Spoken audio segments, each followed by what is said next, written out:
Hey guys, welcome to Celia's Playlists. I am so excited because today I'm here with Michael Mengarda, an alternative artist from Australia. And Michael, you and I have been following each other for a hot second and catching up online. So I'm really excited to have you here on the show today. So thanks for joining us. Thank you for having me. It's an honor to be here. Well, it's an honor for me to have you here too because it's always really special for me to be able to connect with the people that I see online, and you have been supporting me in the comments and everything for a hot second. So, thanks for being here today. I would love to start out with you telling us a little bit about you and a little bit about yourself as an artist, so that everyone at home can get a little bit of an idea on you. Sure. Um, well, I've been always kind of an artistic person growing up. I've always loved to draw. I was always interested in acting, which is something I eventually got into in my early 20s. It's actually how I met my wife. That's awesome. Yeah.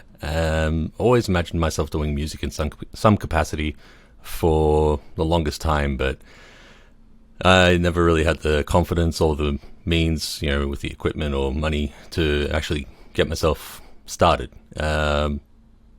But eventually, built that up over the years. A little later in life, I'm 39 now, and being able to do that in my spare time, it's actually not something I expected, but it's also something cathartic for me.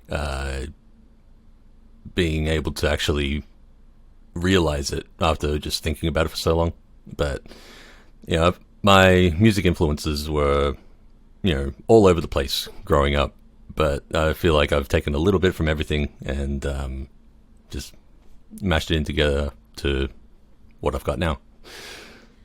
That's that's really cool because I also have been getting more into obviously the music, the playlisting, and all of those things a little later for myself too. I turned 30 this year, and Yeah. I wasn't doing playlisting before last year.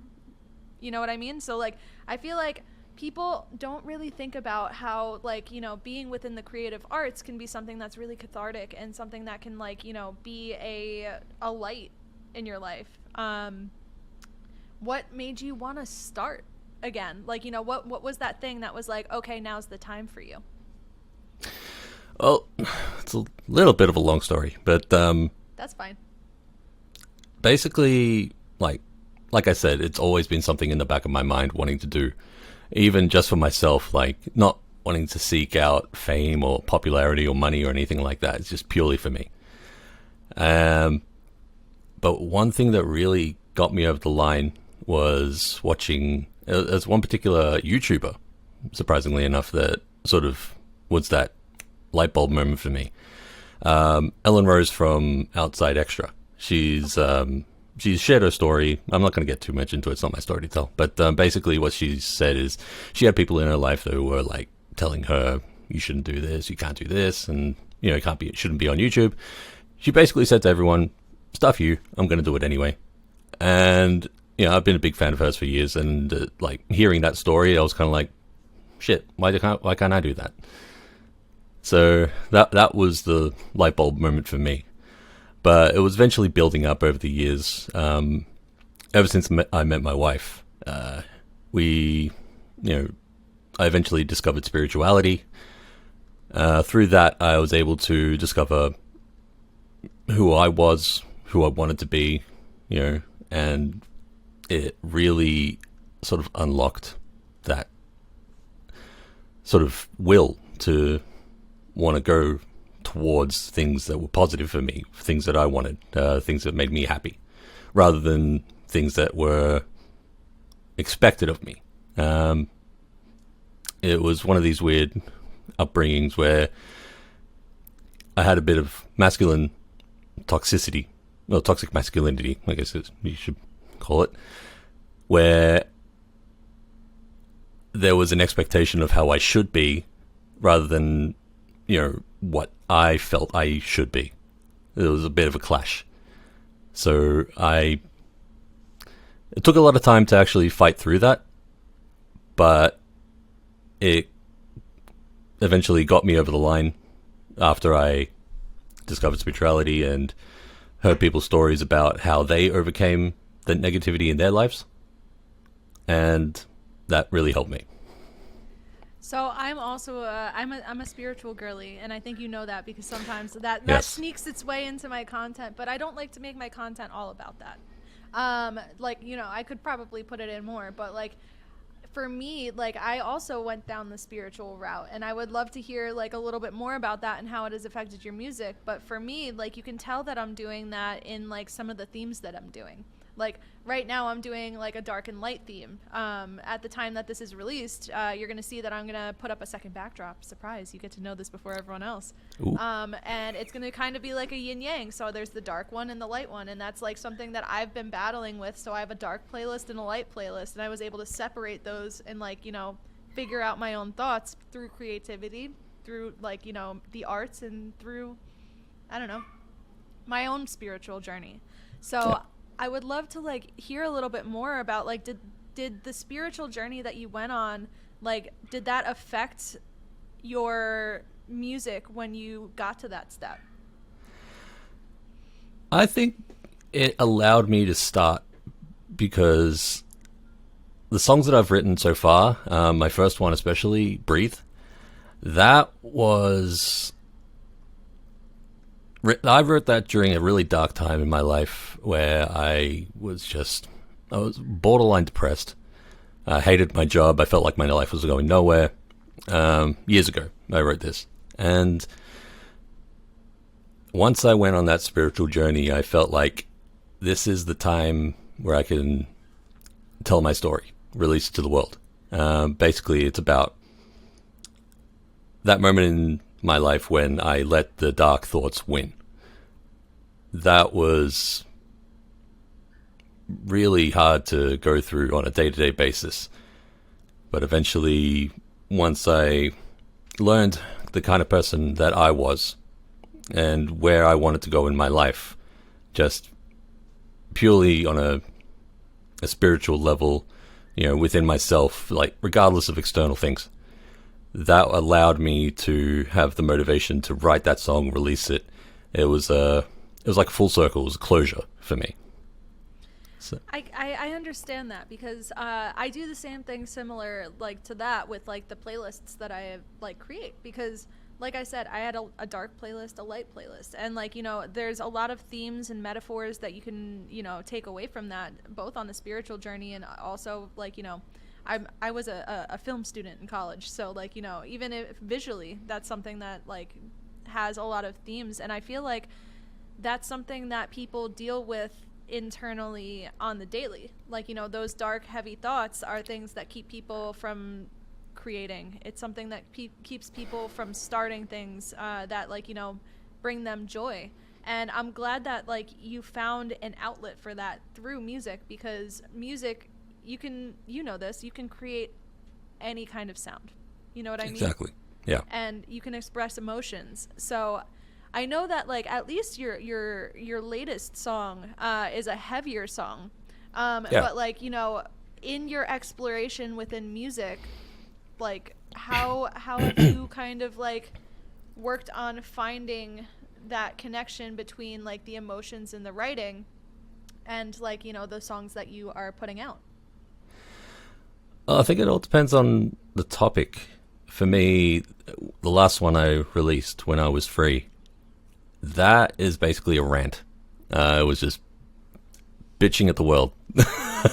Because you've seen the state of everything, and like I don't like to get too political, most of the time.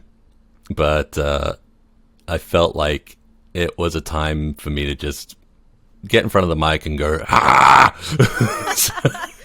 I feel that. That's kind of where I am with my dark set. I was just like, okay, let's go. I need to get this out. Yeah. So yeah, it was actually kind of fun doing something a little bit different because my previous two songs were a little more mellow.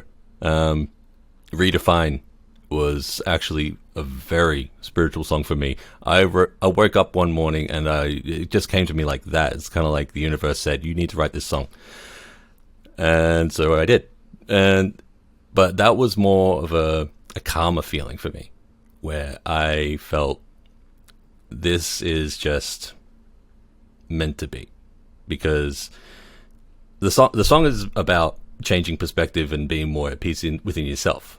I've heard you talk about like shadow work, and I start the song up shadow. That's the first line, you know. But I think it just all depends on the topic for me. Just if it's something positive, something I just want to have a rant about. I feel obviously heavier stuff is going to be more appropriate to something that I'm pissed about. So it's just going to be, and I get a lot of help from my influences. I listen to a lot of metal, like Slipknot, Stone Sour. I'm a huge fan of Corey Taylor. So just it comes and goes, ebbs and flows, depends on the day. There's some really loud thunder going on outside here. Oh. Interesting. But I'm also a Slipknot fan. Slipknot is awesome, and I think that let's dive into this for a second. And you probably know a little bit more about this than I do, but I feel like in that harder rock area, like I feel like there are a lot of spiritual people that they create this as like their art and how to get like feelings out of them. You know what I mean? Like I feel like there's always like the themes of darkness and light and the themes of just like large metaphors in rock. And I find it interesting because like some of the nicest people that you would ever meet are people at like a scary rock concert. You know what I mean? Yeah, I absolutely agree. And I think the reason for that is, embracing that darkness, or understanding it at the very least. Getting all that anger out in the music allows them to be a nicer person in real life. It's catharsis, like we were talking about earlier. Just embracing all aspects of it, of the light and the dark. I feel like the music itself helps with that. It's like facilitates the emotion purely from the energy that it brings. I totally agree. And I want to now shift this over back to you. I know that you're a multi-instrumentalist, and I know that you also self-produce. Well, hey, you play enough to have those songs that you've put out. So you know enough about these different things to actually create the songs that you're creating. So when you are trying to get a song started or an emotion, how do you go about that? Do you sit there and noodle around on the guitar? Do you have something in your head that you try and get out that's inspiration? Where does your process start? This is going to sound weird, but actually I get a lot of my ideas at work while I'm on a forklift. Yeah, I work as a warehouse supervisor, and I'm usually plodding along out in the warehouse. I'm driving a forklift, moving around, pallets, IBCs, and all that. And I think it's one of those things where you do something a little more, well, not mundane. I mean, you have to pay attention, but where you don't have to think too much, where it allows your creative brain to sort of play in the background. And so I get a lot of my ideas while I'm doing stuff at work. And it's sort of it's one of these weird things where I'll have a light bulb moment out of nowhere. I'll get this tune in my head, while I'm, putting a pallet in a rack, and I'm just like, oh shit, okay, that sounds good, record it for later. So it's the weirdest thing, and I'm sure it happens to a lot of people. I mean, I've heard stories of Albert Einstein working at the patent office before he came up with the theory of theory of relativity. Yeah. And so yeah, it goes along those lines, I guess. I totally understand that, because I feel like I'm someone that typically is go, go, go, go, go, go, go all day. And I don't want to do that. And the times that I slow down, I actually come up with my best ideas. Essentially what my process is, especially with the playlists, the theme things, is I'll be walking around in my backyard or something, or I'll be relaxing, I have a small beach by my house. But taking that time to put myself in a different place and slow down is where I'm oh, wait, this set, I want to do 2 backdrops. Want to know why? Because it's like yin yang, and like, you know, I'm able to like make those larger concept ideas instead of just being like, all right, I need to do a backdrop, let's do purple with a period. Because I'm able to allow that creativity to flow. Because if you're allowing like yourself to be open to ideas, that's when you're going to get your best ideas. You know what I mean? Yeah. I think So, yeah. it's really important for people to take a step back, where you feel like you really want to do something, you want to get something out, you're forcing it, and it becomes this sort of struggle within yourself where you feel like you need to do it, but you can't. Your brain is not braining at the moment, so it gets so hard to actually get creative because you're forcing it. And the moment you stop, the moment you just calm down, it allows things to flow. I find that is really applicable to a lot of things, like especially with me. I feel like that's one of the biggest struggles that people have as artists, especially when they have like that 9 to 5 job, because like, you know, you have to life on top of that 9 to 5 job. You know what I mean? Yeah. And then it turns into, okay, well, do you have the ability to just like switch off and like have that creative time? For me, I'm someone that had to build that. I had to build my schedule around that because I'm someone that needs a lot of that kind of time to like be able to slow down, because for like 10 years I was like, okay, at 10 o'clock I need to be at this, and at 12 o'clock I have a meeting, and then at this time I have this and I have to edit, and then people are calling me all day, and that was really stifling my creativity. And allowing myself to like take a step back and like, you know, process and give myself the space, that's the thing that made the difference. So I'm glad that you're able to get some of that creative time while you're doing some of like the mundane tasks at work, and then you're able to convert that and bring that home to actually like self-producing at home. Yeah, I take a lot of notes at work just to make sure I don't forget anything. It's like if I don't record it then and there, it's gone. Like I would just, and even if I try and remember it, it's not the same. I feel that. I feel like people should just like walk around with their notes app and be like, hey, I'm doing X, Y, Z. How many times I've just taken up the phone and be like humming into the phone. It's like, hey, is this a tune idea? Yeah. Yeah. So I guess my next question is like, you know, once you get home, like, and you're in wherever your studio is, how do you take something from like, you know, your notes and then start like, you know, fashioning that into something that reminisces more of a song? Very slowly. Okay. I tend to I don't pick it up straight away. A lot of the times it sort of brews in my head for a while. I've got a song in my head right now. I'm actually looking to start recording this week. Funnily enough, about what we spoke about earlier, where people get sort of stuck in what they want to do, and they, you know, it's like they really want to do something, but they can't because there's something in them holding them back.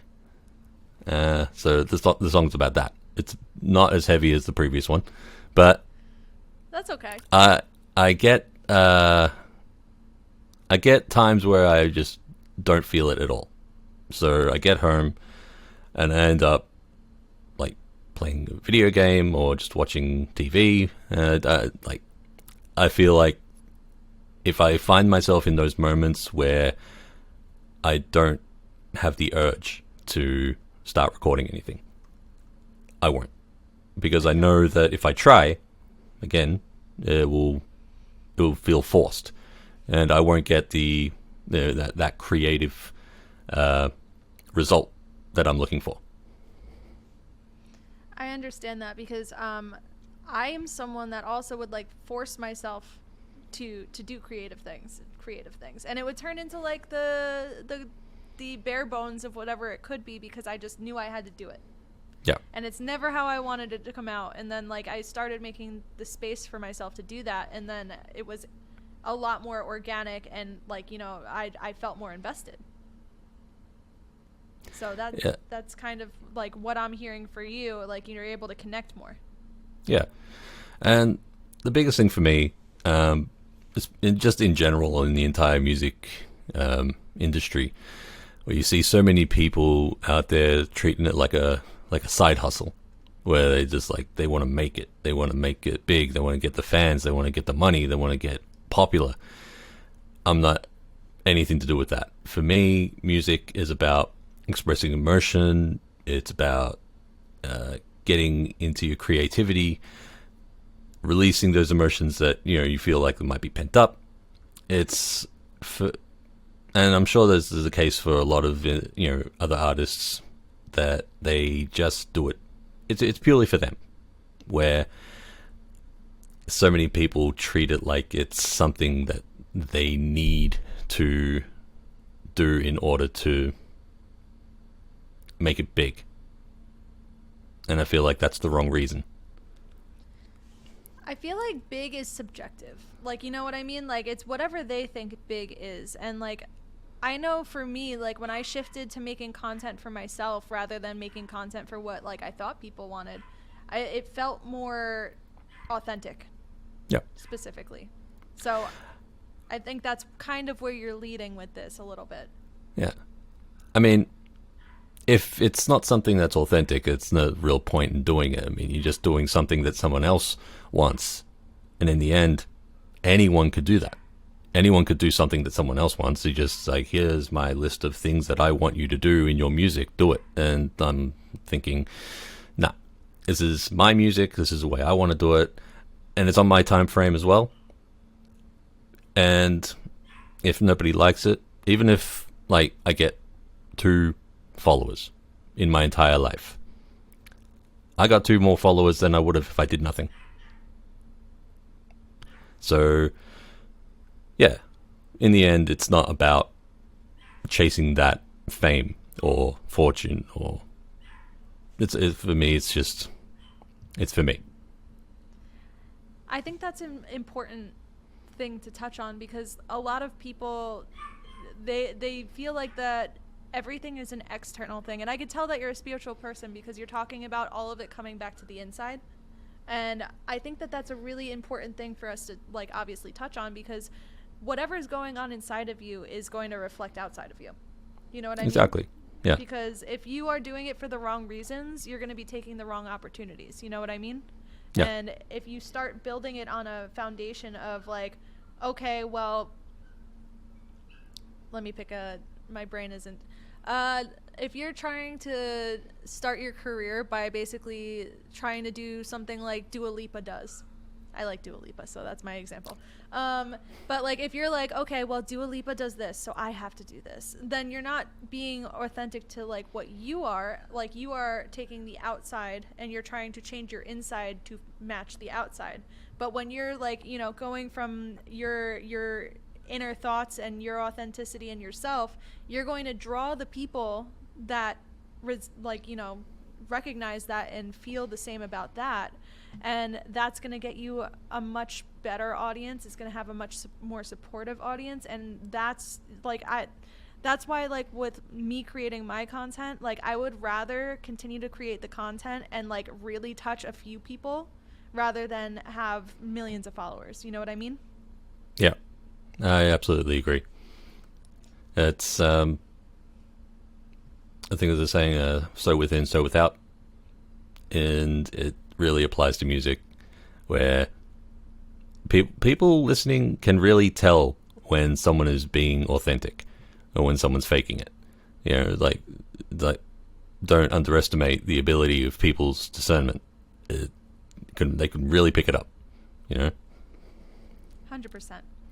So I'm going to ask you the question that I ask everyone on here. I think we've gotten into some really cool topics, but this is like my number one question. If someone was going to start in music now, and you could take this however you'd like, what would be your advice to them? My advice would be, don't take anyone's advice. Just be yourself. Just anything that you want to do, however you want to do it, do it. In the end, it's your sound, it's your journey. So take it your way. That's it. I like that, because I haven't heard that one before. I've heard a bunch of advice, and like it's good advice, because it's all about being true to yourself. So thank you for touching on that. I mean, of course, take like notes on techniques and stuff so your music doesn't sound like shit, but Yes, positive or whatever criticism, but like not like negative, bad criticism. That Yeah. stuff, let it roll off. But like, take the good stuff that's going to allow you to grow. Exactly. So, Michael, if people are trying to find you online, listen to your music, or collaborate with you, how would they find you? Well, I'm mostly active on Threads. You can search me under Mengarda Music, or one word. There and Instagram is probably where I'm on the most. And I'm always open to collaboration with other musicians if it's a lot of fun. I've only done one in the past with Mainframe or Mark Whitmore, so check him out. He's awesome. Yeah, so you can check me out on all the streaming services available. Would take your pick. Just search up my name, which is right there. Down there. Michael, thank you so much for like hanging out with me. I don't think I've done like a spiritual episode yet. So like, thanks for being my spiritual episode. It's been a lot of fun. Thank you for having me. Of course, of course. And for everyone at home, make sure to give Michael a follow and check out some of his music. I think that like, you have such a unique, cool sound, and I'm so glad that you were able to come on here today and, share some of, your knowledge with the people of the internet. So thank you once more. Thank you. All right, guys. I will see you guys on the next episode, and yeah, that's all I got. Bye, guys.